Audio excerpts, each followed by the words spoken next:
Two children practice sound localization with blindfolds under their mother's guidance. 5 years have passed, the two children have grown up, and the world is still shrouded in darkness. The protagonist often goes out blindfolded to search for food, occasionally encountering a group of crazed drivers who wander around. They are disciples of the monsters, and don't need to wear blindfolds at all. On this day, Little Black's walkie-talkie suddenly received a signal, and a man's voice came through saying that their place was very safe and had plenty of food, but they could only travel by water, passing through a dangerous rapid along the way. Little Black was tempted, but the protagonist strongly opposed it, leading to a big argument between them. On this day, they all went out together to search for food. They arrived at an empty house and found some cookies, but their joy didn't last long.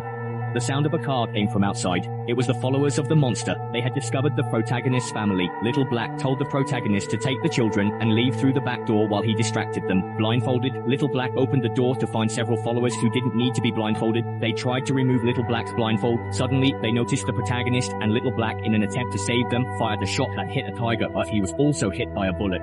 However, to protect the protagonist and the children, he decided to remove his blindfold and fight to the death with the opponents. He succeeded, but inevitably saw the monster. Just before Little Black lost his sanity, he turned the gun on himself and committed suicide. The protagonist, in despair and unable to stop crying, decided to take the children to the shelter downstream. He warned the two children never to remove their blindfolds, no matter what happened.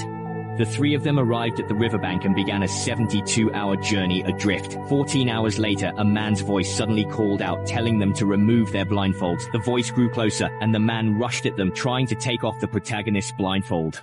Unable to break free, she grabbed a knife and swung it desperately, finally dealing with the man. The boat continued forward, and they finally approached the rapids.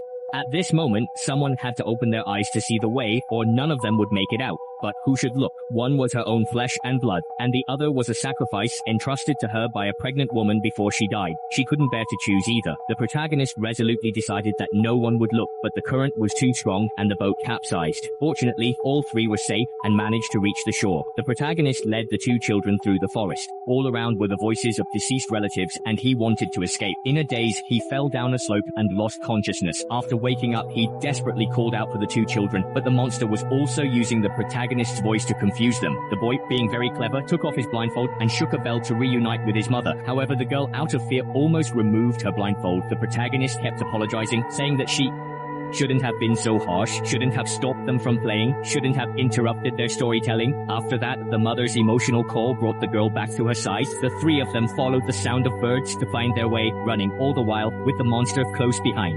Finally, they found a sanctuary, and the protagonist removed her blindfold. It turned out to be a school for the blind, where the green plants formed a natural barrier. Laughter and joy were everywhere.